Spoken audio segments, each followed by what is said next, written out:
মানুষ পাপ করতে করতে একসময় পাপকে আর পাপই মনে করে না।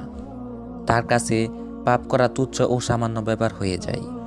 তখন আল্লাহর ক্রোধ আর পরকালের ভয়াবহ আযাবকে সে পরোয়া করে না।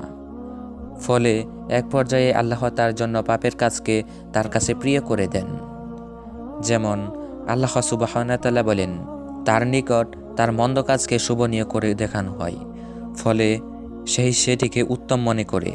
সূরা আল ফাতির আয়াত নম্বর ৮। সে পাপ কাজকে তখন ভালোবাসতে শুরু করে, ফলে তার তাওবা করার নসিব হয় না।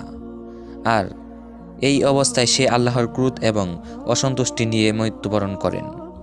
সুতরাং পাপ হয়ে গেলে দ্রুতই ফিরে আসতে হবে এবং তাওবা করতে হবে। পাপের মধ্যে অটল থাকা যাবে না। আল্লাহ সবাইকে পাপ থেকে বিরত থাকার তৌফিক দান করুন। আমিন।